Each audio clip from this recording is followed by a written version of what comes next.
एक बहुत ही अच्छा अभ्यास अब हम लोग आगे बढ़ेंगे। अर्ध उष्ट्रासन।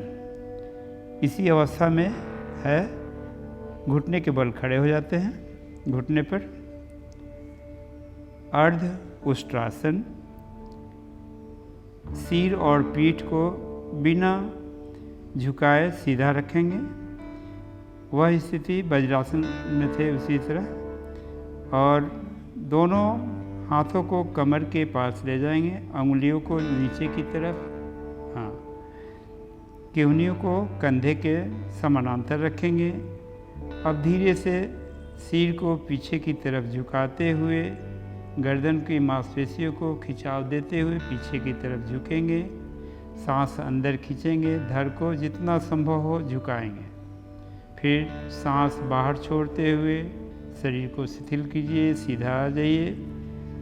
पुनः इसे एक बार और करेंगे। इसमें अगर आप 5 सेकंड 10 सेकंड तक रुक सकते हैं तो रुक जाए सांस को। फिर पुनः एक बार और दिखा दिया जाए। दोनों हाथ, हाँ, नितंब के पास।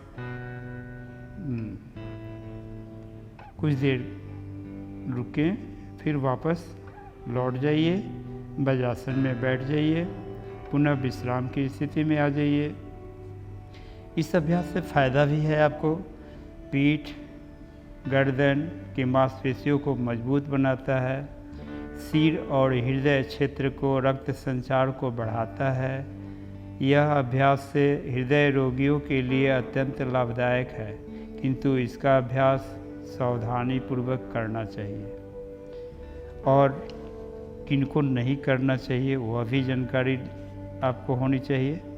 जिनको हॉर्निया है, उदर संबंधी बीमारी है, चक्कर आता है, खास करके जिनको गर्भावस्था हो वह नहीं करें।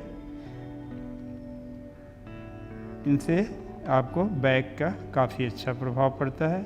अब इसी का आपको उच्च अभ्यास आपको दिखाने जा रहे हैं हम लोग। वज्रासन में ही बैठे रहेंगे। उष्ट्रासन। अभी हम लोग किए अर्ध उष्ट्रासन, अब हम लोग उष्ट्रासन करेंगे। घुटने के बल खड़े हो जाएंगे। दोनों हाथ को पैरों में आपस में घुटने में थोड़ा एक दूरी भी दे दीजिए। सुविधा अनुसार खड़े रहेंगे। सांस लेते हुए पीछे की ओर झुकिए। इस बात का ध्यान रहे कि पीछे जितना गर्दन झुका सकते हैं उतना ही झुकाएंगे। और दोनों हाथों से धीरे धीरे दाहिना हाथ दाहिने पैर की एड़ी से और बायां पैर की एड़ी से पकड़ लेते हैं। अंतिम स्थिति में कुछ देर रुक सकते हैं, यथासंभव जितना आपका शरीर अलाउ करे उतना ही। फिर सांस लेते हुए पुनः वापस दाहिना बायां, फिर बैठ जाएंगे। अब इसमें कुछ आपको फ़ायदा हर चीज़ से आप लोग को बच्चों जानकारी होनी चाहिए, क्या किससे फ़ायदा है। यह खास करके स्टूडेंट के लिए, क्योंकि जैसा कि अभी हम पहले भी कहे हैं कि आप पीछे कम झुकते हैं, आगे ज़्यादा झुकते हैं। इसलिए यह अभ्यास करने से आपको काफ़ी लाभदायक है। जैसे कि पीठ का, गर्दन का मांसपेशियों में आगे झुक के जो आप पढ़ते हैं उसमें तनाव होता है। और पेट जिनको निकला हुआ है उनको भी फ़ायदा होता है। पाचन संबंधी भी अत्यंत लाभदायक होता है।